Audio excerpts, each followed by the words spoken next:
Hello everyone, রানিস ড্রিমল্যান্ডে তোমাদের welcome. আশা করছি তোমরা ভালো আছো। চ্যানেলে যারা নতুন আছো তারা কিন্তু চ্যানেলটাকে সাবস্ক্রাইব করতে ভুলবে না, সেই তার সাথে পাশে থাকা যে বেল আইকনটা আছে সেটা প্রেস করে নেবে, যাতে করে আমার নেক্সট ভিডিও আসলে পরে তোমাদের কাছে তার নোটিফিকেশান পৌঁছে যায়।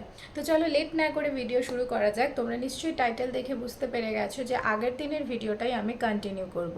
অফকোর্স তোমরা যদি আগের দিনের ভিডিওটা না দেখে থাকো আমার চ্যানেলে, অবশ্যই আগের দিনের ভিডিওটা দেখে নিও, তবে লাস্ট অবধি দেখো, ভিডিও স্কিপ করো না।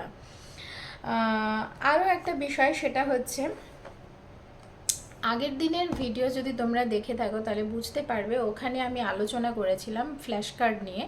তো আমার বেবি, মানে আমার যে মেয়ে, তার মানে মান্থ এখন 16 মান্থ চলছে, রানিং চলছে, এখনও কমপ্লিট হয়নি।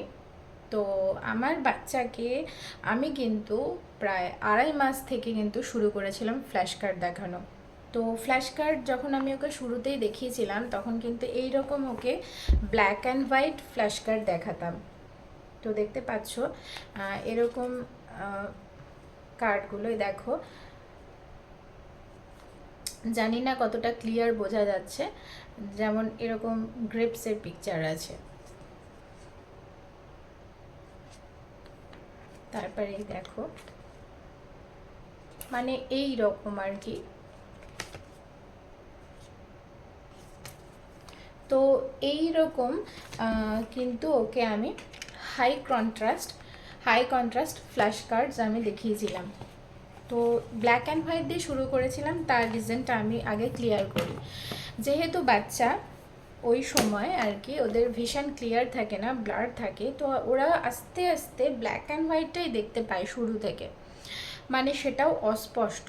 শুরুতে যদি কোনো কালার ওরা আইডেন্টিফাই করতে পারে সেটা ব্ল্যাক অ্যান্ড হোয়াইট ওরা আইডেন্টিফাই করতে পারে। সেই কারণে শুরুতে ওদের এরকম হাই কন্ট্রাস্ট লেভেলের কিছু ফ্ল্যাশ কার্ড আমি ওকে দেখানো শুরু করেছিলাম, আর সেটা ব্ল্যাক অ্যান্ড হোয়াইট, বুঝতেই পারছো। আরও একটা ব্যাপার, এই black and white high contrast flash card দিয়ে ওদেরকে কিন্তু ওদের ভিশন, এটা যদি দেখানো যায় ওদের ভিশন কিন্তু অনেকটা ইমপ্রুভ হয়। আস্তে আস্তে ওরা, মানে ওদের ভিশন যেহেতু ইমপ্রুভ হয়, ওদের ফোকাস কিন্তু সুন্দর তৈরি হয়। মানে যে এই রকম black and white flash card কিন্তু যেহেতু ওরা ব্ল্যাক অ্যান্ড হোয়াইটটা দেখতে পায়, তো ওইটা ওই সময় তো আর ওদের পড়ানো বলে না ওটাকে, ওটা অ্যাকচুয়ালি ওদের ভিশনটাকে ক্লিয়ার করার জন্য বা ভিশন ইমপ্রুভমেন্টের জন্য, কিন্তু ওদের আইসাইট ইমপ্রুভমেন্টের জন্য কিন্তু এগুলো আমি দেখিয়েছিলাম। এবং অফকোর্স ফোকাস, অর্থাৎ কনসেন্ট্রেশন বা ফোকাসের জন্য কিন্তু আমি ফ্ল্যাশ কার্ডগুলো ওকে দেখিয়েছিলাম। তো চাইলে তোমরা এই বুকসগুলো কিনতে পারো। আমি কিন্তু এগুলো সমস্তটাই কিন্তু ফার্স্ট ক্রাইতে, তোমরা বিভিন্ন জায়গায় বিভিন্ন অ্যাপে তোমরা সার্চ করলে পেয়ে যাবে। আমি যেমন অনেক বই আমার ফার্স্ট ক্রাই থেকে কিনে থাকি। তো আরও কিছু পরবর্তীতে যখন কালারগুলোকে আস্তে আস্তে দেখছিলাম, যখন কালার চিনতে পারছে, ওই 6 মান্থ থেকে, অ্যারাউন্ড 5-6 মান্থ থেকে যখন ওরা কালার চিনতে পারে, তখন আস্তে আস্তে আমি ওকে এই ফ্ল্যাশ কার্ডগুলো দেখানো শুরু করেছিলাম। এগুলো দেখানো শুরু করেছিলাম আমি। এই বইটা এই রকম,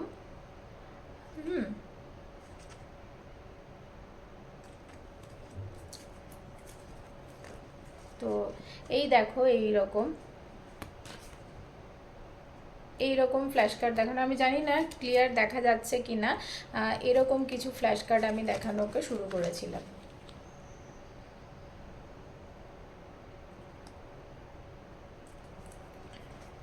তো যাই হোক, এই সমস্ত এখানে অনেক কিছুই আছে, এখানে কিন্তু কালারও আছে, ঠিক আছে, এখানে black colour, different different colour আছে। কালারগুলোও আমি ওকে দেখাতে শুরু করেছিলাম, ঠিক মানে এই 6 মান্থের সময় থেকে আমি ওকে 5-6 মান্থের শুরু থেকে এই কালারগুলোও দেখানো শুরু করেছিলাম। এই যে দেখো, খুব এই পিকচারগুলো, এই ফ্ল্যাশ কার্ডের পিকচারগুলো ভীষণই ক্লিয়ার এবং যেহেতু কালারফুল, আর ওই সময় থেকে যেহেতু ওরা কালার আইডেন্টিফাই করতে পারে ধীরে ধীরে, তো সেই সময় থেকে কিন্তু আমি এই কালার, আমি ওদের মানে এই কালারফুল ফ্ল্যাশ কার্ডগুলো দেখানো আমি শুরু করেছিলাম। এই ফ্ল্যাশ কার্ডগুলোর খুব বাজে অবস্থা, কারণ মেয়ে বুঝতেই পারছো বাড়িতে ছোট বাচ্চা থাকলে যা হয়। নেক্সট টাইম আমি আমার বাচ্চাকে মানে আমি 8 মান্থের সময় থেকে 8-9 মান্থের শুরু থেকে কিন্তু আমি এরকম বুকস কিনেছিলাম ওর জন্য। এই ধরনের কিছু কালারফুল বুকস আমি কিনেছিলাম। এখানে অনেক কিছু আছে। এখানে things at home, vegetables, fruits name, transport name, তারপরে হচ্ছে পিপল অ্যাট ওয়ার্ক, তারপরে farm animals, wild animals, first ওয়ার্ডস, এরকম প্রচুর কিছু ভ্যারাইটিস রয়েছে। হ্যাঁ, প্রচুর কিছু ভ্যারাইটিস রয়েছে এখানে। এরকম একটা বই কিনেছিলাম, তারপরে ধরে নাও এরকম একটা বই কিনেছিলাম, পরের মাসে আবার এইরকম একটা বই কিনেছিলাম। তো এটাও কিন্তু ওই রকমই, এটার মধ্যেও এটাতে আরও কিছু ক্লিয়ার পিকচার রয়েছে। আমি তোমাদেরকে একটা দেখাচ্ছি, এই দেখো।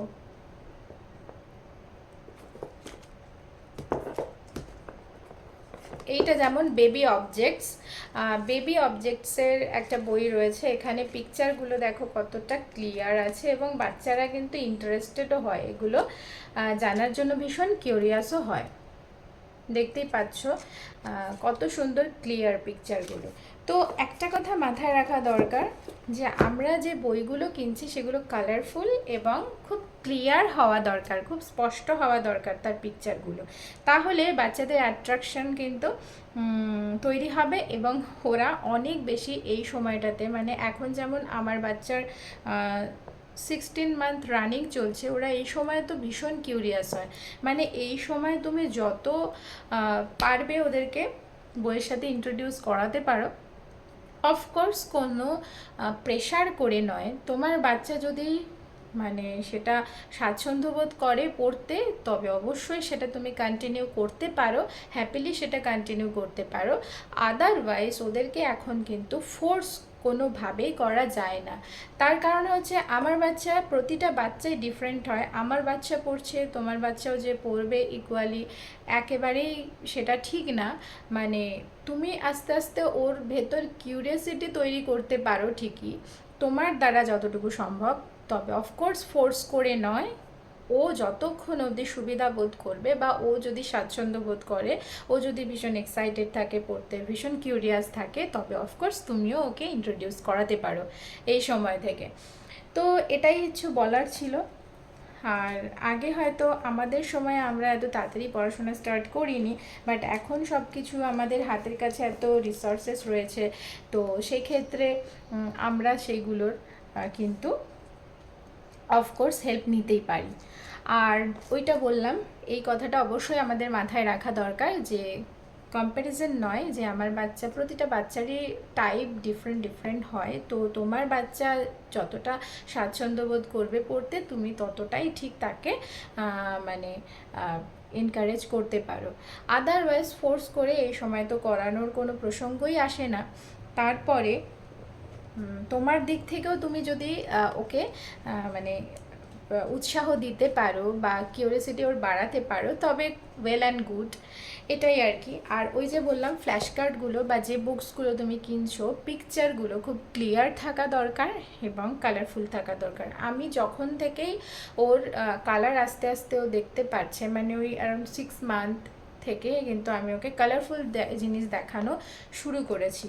এবং এখন আমি যেমন এখন ওকে যে অ্যালফাবেট আমি দেখাচ্ছি, অ্যালফাবেটগুলো দেখাচ্ছি, প্রতিটা লেটার্স ও না মানে যেহেতু যাতে আরও ভালোভাবে ও আইডেন্টিফাই করতে পারে, লেটার্সগুলো যাতে আরও ভালোভাবে আইডেন্টিফাই করতে পারে, সেই কারণে এরকম আমি একটা ম্যাগনেটিক বোর্ড কিনেছি। এই সমস্ত কিছু কিন্তু আমি ফার্স্ট ক্রাই থেকে পারচেস করে থাকি। তো এইরকম এটা অ্যাকচুয়ালি এটা 3+ ইয়ার্স বাচ্চার, কিন্তু আমি এইটা কিনেছি এই চিন্তা ভাবনা থেকে যে আমার মনে হয়েছে এখানে এই ম্যাগনেটগুলো কিন্তু খুব কালারফুল। এই ম্যাগনেটগুলো যেহেতু কালারফুল, সেই কারণে ওর কিন্তু অ্যাট্রাকশান তৈরি করবে, আর ও এই ব্যাপারটা খুব এনজয়ও করবে। তো সেই রকম একটা চিন্তা ভাবনা থেকে কিন্তু আমি এটা কিনেছিলাম, এই ম্যাগনেটিক বোর্ডটা। ঠিক আছে, ঠিক এই রকম হয় অ্যালফাবেটগুলোকে এই বই, মানে এই বোর্ডের মধ্যে তুমি সাজাতে পারো। এটা প্রতিটাই কিন্তু ম্যাগনেটিক, দেখতেই পাচ্ছ এরকম লেগে গেল। তো এরকম পরপর এবিসিডি সাজিয়ে আমি এ থেকে জেড পর্যন্ত ওকে দেখাই, বা কখনো লেটার্সগুলোকে মানে আলাদা আলাদা করে ওকে আইডেন্টিফাই করানোর চেষ্টা করি। আমার মনে হয়েছে যে এটার দিকে ও যেহেতু জিনিসটা ও তো এখন ওরকমভাবে লাগাতে তো পারবে না, ওর সেই বয়সটা ওর হয়নি, তো আমরা সব কিছু নিয়ে বাচ্চাদের প্রেশারাইজ করতে পারি না, ওরা যতটুকু নেবে ঠিক ততটুকুই। তবে আমি এইটা কিনেছি ও লাগাতে পারবে এই বোর্ডের মধ্যে প্রপারলি সেটাও নয়, আমি শুধু বোর্ডটা কিনেছি এই কারণে যে ও ব্যাপারটা দেখে খুব মজা পাবে, আমি লাগাবো আর ও জিনিসগুলো খুব তাড়াতাড়ি শিখে ফেলবে, ব্যাস এটুকুই। আর এই বোর্ডটার আরও একটা ব্যাপার আছে, এই পিছন দিকটাতে এরকম চক আর ডাস্টার দেওয়া রয়েছে, এটা ডাস্টার আর ভিতরে অনেকগুলো চক আছে, চাইলে তুমি এপাশে লিখেও ওকে বোঝাতে পারো। তো আস্তে আস্তে মানে যাতে করে ও ওই লেটার্স জিনিসটাকে খুব ভালোভাবে আইডেন্টিফাই করতে পারে। এখানে নাম্বারসও আছে, শুধু অ্যালফাবেটগুলো না, নাম্বারসও রয়েছে। তো এই সমস্ত কিছু কিন্তু আমি মানে অনলাইন টুকটাক পারচেস করে থাকি। তো যাই হোক, তোমরাও বাড়িতে, আমি এরকম কয়েকটা টিপস দিলাম, জাস্ট তোমরাও বাড়িতে এরকম বাচ্চাদেরকে চাইলে ও যদি সেটাতে স্বাচ্ছন্দ্য বোধ করে, অফকোর্স তুমি ওকে এগুলো ইন্ট্রোডিউস করাতেই পারো। তবে হ্যাঁ, ওই যে বললাম, ফোর্স করে একদমই নয়, এই সময়ের বাচ্চাদের কোনোভাবেই আমরা ফোর্স করতে পারি না। প্রতিটা বাচ্চার টাইপ ডিফারেন্ট হয়, তাদের শেখার ধরনও ডিফারেন্ট, এবং তারা আস্তে আস্তে ঠিক ওরা এগিয়ে যাবে, চিন্তা করার কোনো কারণ নেই। যাই হোক, আমার ভিডিও আসবে শনিবার, বুধবার, সোমবার, ঠিক আছে? যাই হোক, আজকের মতো টাটা। ভিডিওতে অফকোর্স একটা লাইক করে যেও, কমেন্ট করো যাতে আমাকে আরও এরকম ভিডিও বানাতে মোটিভেট করে। ভিডিওটা লাস্ট অবধি দেখো আর সাবস্ক্রাইব করো চ্যানেলটাকে। টাটা।